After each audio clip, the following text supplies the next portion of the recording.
Реших да споделя интересен проект, по който работя. Това е дизайнера на рамките БГ за рамки. В него потребителите могат да качват снимка и да прегледат как ще изглежда с различни профили. Тук могат да си изберат профил с различни паспорту, да си изберат окачване, стъкло и накрая да поръчат рамката и от рамките БГ да я изработят и да им я изпратят. Самият избор обаче на профили и рамки не е много елементарно нещо. От него зависи представянето на цялата творба. И затова си мислех дали не мога да направя нещо с помощта на AI, което да помага на потребителя да избере по-лесно. И това е за момента първата итерация, която съм направил, когато потребителя качи снимка. Тя бива изпратена на Large Language модел, който да я прегледа какво представлява цветово, какъв обект има на самата снимка, къде е позициониран, кой е композиционният център, кой е смисловият център и има ли някакви цветови акценти и редица други критерии и да предложи подходящи рамки за тази творба. Ето в случая той вече предложи 6 варианта, които, кликайки на тях, можем да прегледаме. Като също така можем да цъкнем тук и да видим рамката едновременно във всичките предложени варианти как изглежда. Аз мисля, че цветово някои са доста удачни.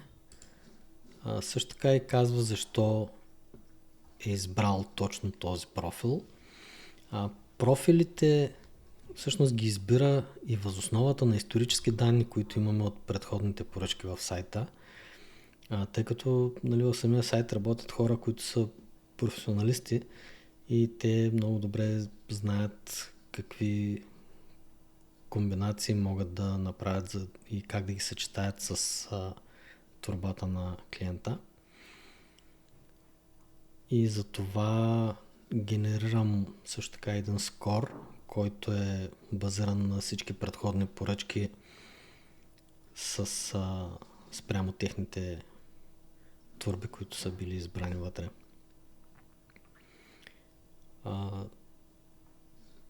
Също така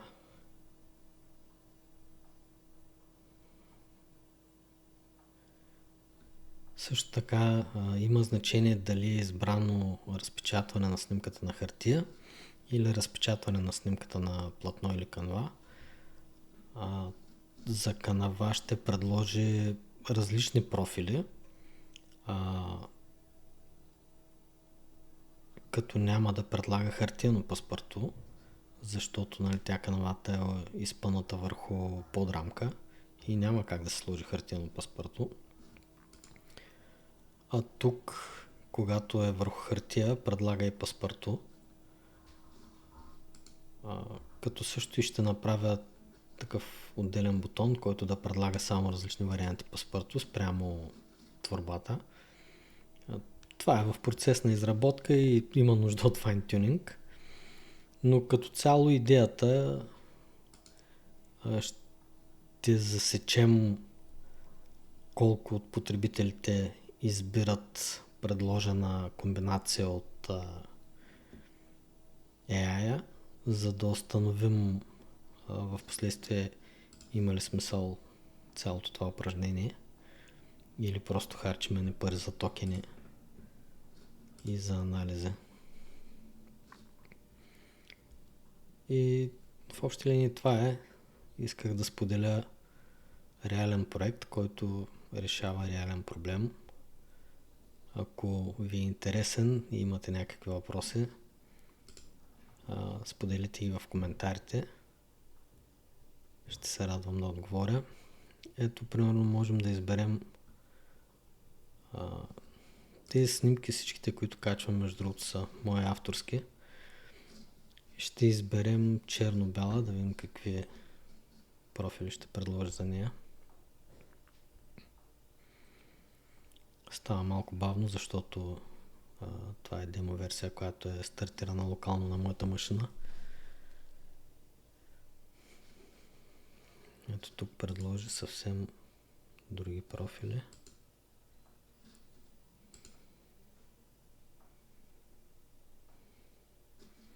Може би трябваше да избера без разпечатване на снимка, за да не предлага паспорто. Още не съм го отделил паспортото да е отделно.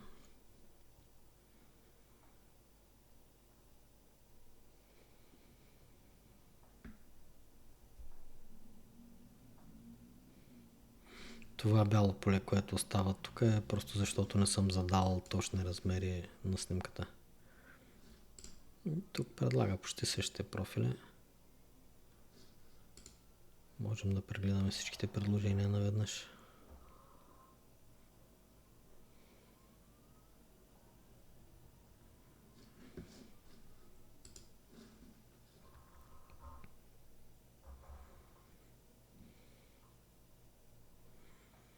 Разбира се, също потребителят може да си мине постъпките и да си избере какъвто профил си му хареса. Просто Large Language модела знае кои профили са подходящи за различни размери на творбите, кои имат ограничения до еди си какъв размер. И така нататък.